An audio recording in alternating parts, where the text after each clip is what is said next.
Absolutely. All right, gentlemen, straight to our next conversation. A fresh storm of controversy is rocking the cabinet of President Bola Tinubu. The Minister of Innovation, Science and Technology, Uche Nnaji, has been caught in an alleged certificate forgery scheme with the University of Nigeria, Nsukka, UNN, disowning the Bachelor of Science degree certificate he submitted to the Senate during his screening in August 2023. In his curriculum vitae submitted to the Senate, including his degree and NYSC certificates, the minister told the lawmakers that he graduated from UNN with a BSc in biochemistry and microbiology and underwent his one-year mandatory NYSC service in Jos Plateau State. While the university insisted that the minister dropped out of the institution without completing his studies, Nnaji denied he forged his degree certificates. Meanwhile, civil society organizations like the Civil Society Legislative Advocacy Center, CISLAC, and Transparency International Nigeria are mounting pressure on the minister to resign from his cabinet position over the alleged certificates forgery and apologize to the nation. I mean, Biko, latest report says that the minister, he admitted in a court document, and that the UNN did not issue the certificate. But Biko, talk to me, how do you weigh in on this matter? It's a very straightforward matter. Straightforward? Extremely straightforward. No ambiguity. There is no cho-cho-cho about this. It's a very straightforward matter. If some of the pieces of information flying around in the public space as damning and literally conclusive as we can see them, the honorable thing to do for the minister, if he does not have a strong and counter evidence, the honorable thing for him to do is to resign. He shouldn't wait for the president to get involved. He shouldn't wait for the president to get involved. Public office is not a do or die thing. Things don't have to get this bad before people do the right thing. This is my opinion. The collateral damage to the government will be a very bad one. The integrity. If this young man, if this is not really young, if this gentleman does not step aside, I think he needs to do that. And if he does that, many people will respect him, because the feeling in our country is that, oh, people don't resign, people don't give up their positions. But that shouldn't stop anyone who can see that he has found himself in a dead end from throwing in the towel. I mean, there are many ways by which you can skin a cat. Okay. This matter has been on for more than 2 years. But you see, at least it's been on since 2023. But if you accuse the UNN in paragraphs 12 and 13 of your 34 paragraph verifying affidavit of refusing to issue you a certificate, the question then is, where did you get the one that you submitted, that you are parading? The one that you took before the Senate committee, the Senate, before the SGF. Where did you get that one? It's just similar to what Natasha and his lawyers, her lawyers did the other day. The same people had been claiming that they had a judgment. Oh, okay, okay, yeah? Okay. And in their 30 grounds of appeal, they admitted number 16 of the 30 grams accused the judge of abdicating her responsibility by not ordering my recall. Oh, so you knew all along that she didn't order your recall, but you misled people, you lied to journalists, and journalists who should be ashamed of themselves, who knew that that didn't transpire in open court. They were happy to mislead Nigerians. That, there is an order, they didn't follow order. A judge expressed an opinion and you call that an order. It's not possible. People who claim to have gone through law school, trained lawyers,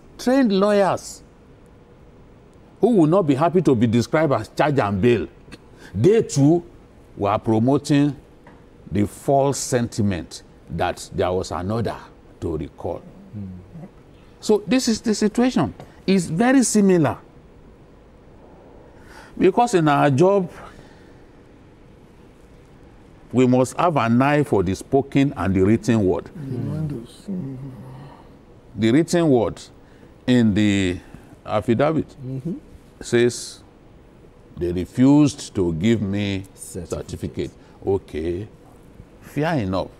Where did you get the one that you are parading?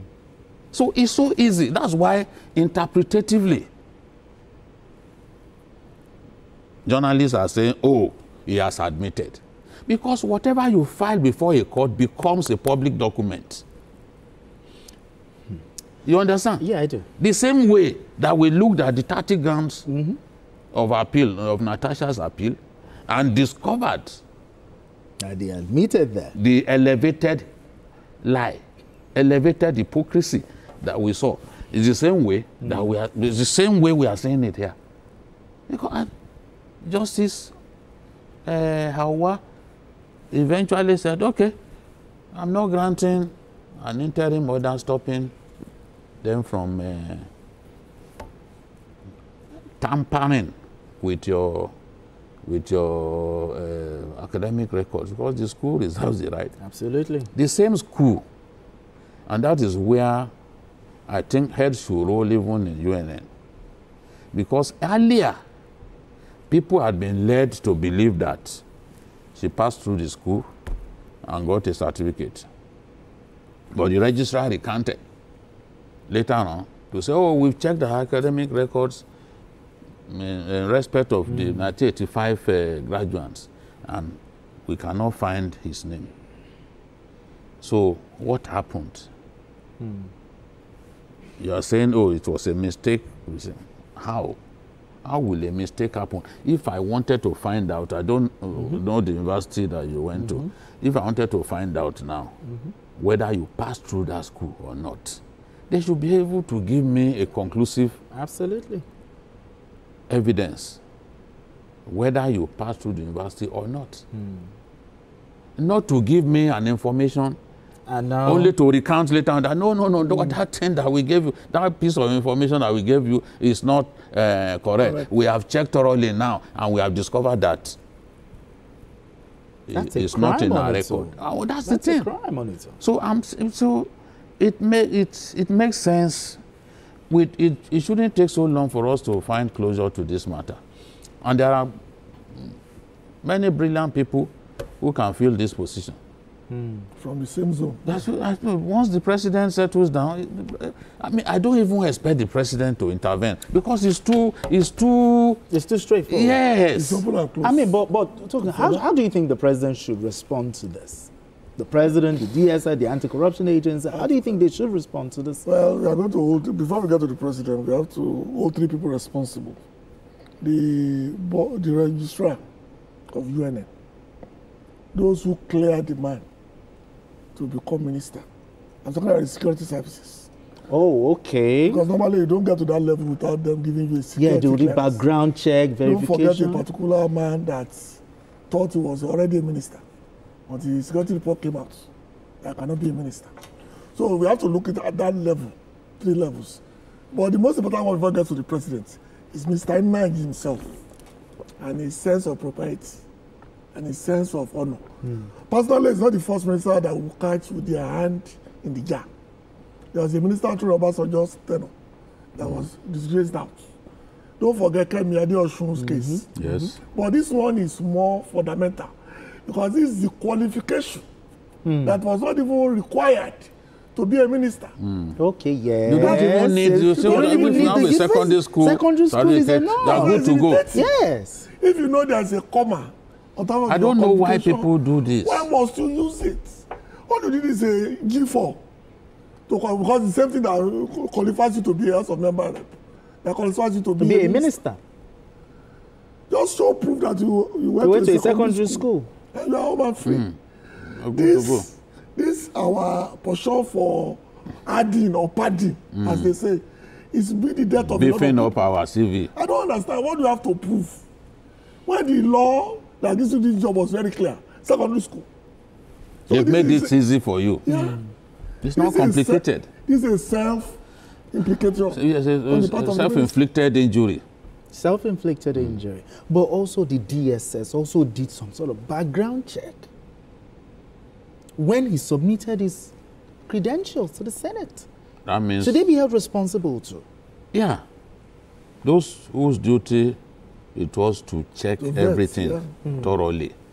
What is the security clearance that we are talking about? Exactly. You have to look at the person's academic record. Did he go through the school?